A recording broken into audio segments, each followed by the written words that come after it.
तो क्या सरकार को वो चीजें दिखाई नहीं दी? बताइए ना, सरकार ने कितने लोगों पे कार्रवाई करी, कितने लोगों को जेल भेजा। एफआईआर कर देते जी, एफआईआर फलाने मिल पे, राइस मिल पे एफआईआर होगी, कार्रवाई क्या हुई?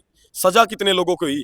देश का किसान तो पिट गया, लुट गया। मैं ही नहीं, जिले भर से सैकड़ों गांव के किसान आए थे और सबकी एक ही समस्या थी मैन तो, कि जो सरकार मंडियों में किसानों के लिए नए काले कानून लेके आई है, कि जिसमें किसान को फसल बेचने के लिए जब जाना होगा तो किसान को वेरिफिकेशन के साथ साथ जो पोर्टल पे वेरिफिकेशन होता है उसका तो हम कोई बात नहीं, चलो भाई चल रहा प्रोसेस, लेकिन अब बायोमेट्रिक का थोप दिया, बायोमेट्रिक के साथ 2 गारंटर थोप दिए।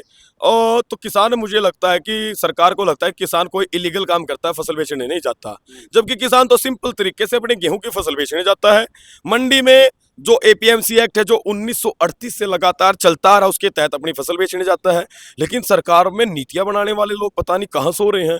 अब देखिएगा कि एक कानून और थोप दिया कि 8 बजे के बाद मंडी में ट्रॉली नहीं जाएगी। अब एक बात बताइएगा कि क्या किसान कोई ऐसी इलीगल चीज रखता है कि जिसको वो मंडी में रख के बेच सकता है? उसके पास तो अपनी फसल है, चाहे चावल की फसल होती है, चाहे गेहूं की फसल होती है, सरसों की होती है, फसलें ही पैदा करता है किसान। लेकिन जिस तरीके से सरकार नीतियां बना रही है तो निश्चित तौर पर इससे किसानों में भारी नाराजगी है। ना किसान लाइन में लगेगा, अगर लाइन लगेगी तो सड़कों के बीच में लगेगी। अगर सरकार को लगता है कि व्यवस्था में सुधार करना है तो इन कानूनों को वापस ले ले, अन्यथा इसके लिए शासन, प्रशासन और सरकार जिम्मेदार होगी। जिन लोगों ने ये गलत नीतियां बनाई हैं वो जिम्मेदार होंगे। किसान का 15 दिन का सीजन है, 6 महीने की मेहनत है, 6 घंटे भी खुले आसमान के नीचे रख दे, एक पल का भरोसा नहीं कब बारिश कब ओले गिर जाएं, तो कौन उसके लिए जिम्मेदार होगा? हम तो ये मांग लेके आज डीसी साहब के द्वार पे आए थे और माननीय उपराष्ट्रपति राष्ट्रपति महामहिम द्रौपदी मुर्मू जी के नाम हमने अपना ज्ञापन दिया है और डीसी साहब के मार्फत दिया है। अगर उस पर कार्रवाई होती है तो ठीक है, अन्यथा पूरे देश का किसान आंदोलन लड़ने के लिए तैयार है। पिछले 14 आपका जो एजिटेशन रहा वो बायोमेट्रिक और जो है रात को जो 8 बजे है उसको लेके है, लेकिन प्रशासन ये दावा कर रहा है कि हमारी व्यवस्था पूरी तरह से हमने व्यवस्था कर रखी है, किसानों को कोई दिक्कत नहीं होगी। देखिए, प्रशासन तो हर बार वायदा करता है। अब पिछली बार धान के सीजन में सारा सीजन हमारा मंडियों में गुजर गया। जिस धान का 2369 रुपये एमएसपी था, वो धान हमने 2100 रुपये में बेचा है। एक किसान के एक खेत से लगभग 5700 से लेकर 6700 रुपये तक का घाटा हमने कैलकुलेशन करके सरकार की टेबल तक पहुंचाया है। तो क्या सरकार को वो चीजें दिखाई नहीं दी? बताइए ना, सरकार ने कितने लोगों पे कार्रवाई करी, कितने लोगों को जेल भेजा। एफआईआर कर देते जी, एफआईआर फलाने मिल पे, राइस मिल पे एफआईआर होगी, कार्रवाई क्या हुई? सजा कितने लोगों को हुई? देश का किसान तो पिट गया, लुट गया। मैं ही नहीं ये बात कह रहा, ओईसीडी की संगठन की रिपोर्ट का भी हमने सरकार को हवाला देके कहा कि organisation for economic corporation development ने साफ कहा कि भाई अगर देश के किसानों से जो देश की सरकारों ने वायदा किया है वो ना मिलने के कारण देश के किसानों को 25 सालों में 2000 से लेकर 2025 तक 110 लाख करोड़ से ऊपर का नुकसान हुआ है। तो सरकार वो हमारी भरपाई कर दे। सरकारें कोई भी, हर सरकार वायदा करती है लेकिन अपने वायदों को पूरा करने का काम सरकार नहीं करती। अब मौजूद रहता हूँ, अब तो सीजन है, लगातार मंडी में ही रहते हैं। किसी भाई को देखो, डाटा है, अभी डाटा कई जगह मिसमैच हो जाता है। मिसमैच कैसे हो जाता है?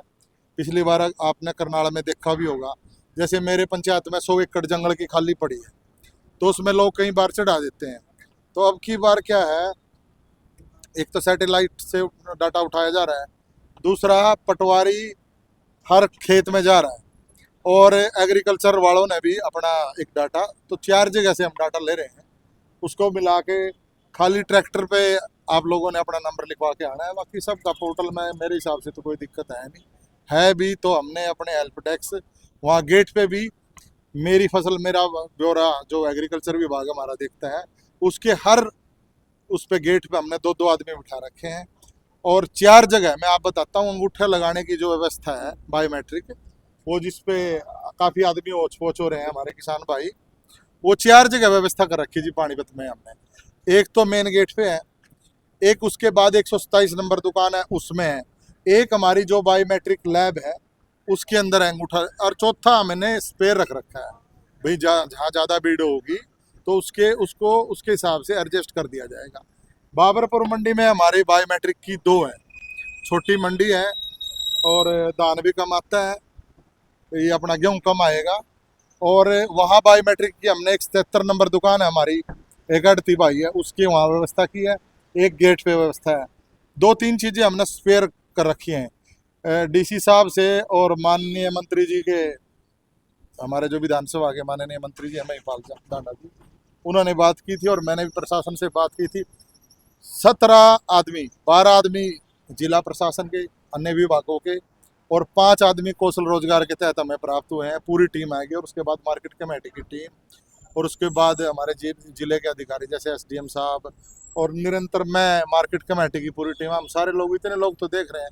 अभी आया भी नहीं, अभी शुरुआत ही 1 हफ्ते की बात चेयरमैन है। साहब, एक परेशानी ख्याल में आपकी शायद वो समझेंगे कि 8 बजे के बाद कोई ट्रॉली या फसल नहीं जा देखो सकती। ऐसा है जी, मैं खुद 10 एकड़ में मैंने गेहूं उगा रखे, मैं किसान का बेटा हूँ। सारे मार्केट कमेटी में जो मेंबर भी बने हैं मेरे समेत सब किसान हैं, सारे किसान ही बने, किसान ही मार्केटिंग बोर्ड में बनते हैं।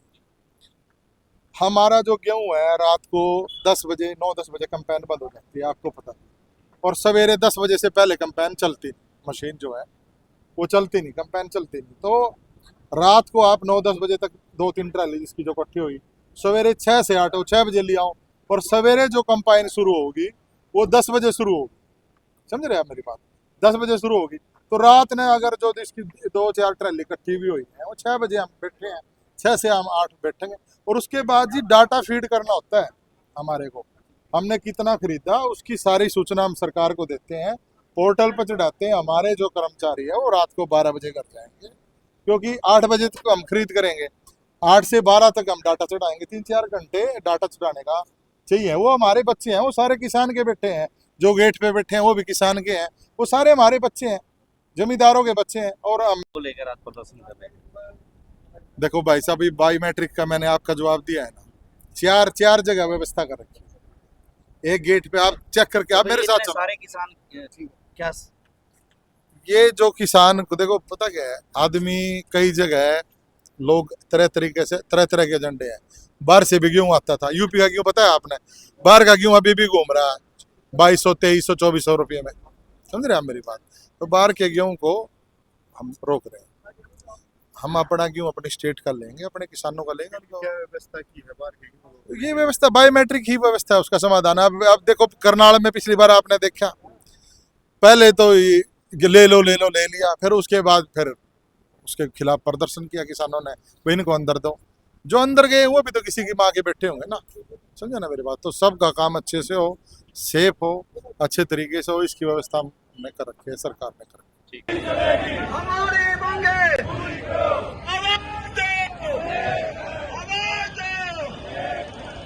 कोई चोरी का सामान बेचने को नहीं जानते।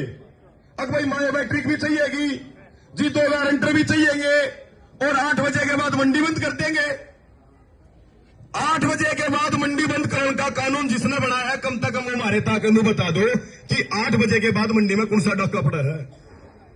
किसान की कंबाइन रात में 1 बजे तक 1:30 बजे तक चल रहा है, ये आप सब जानो हो।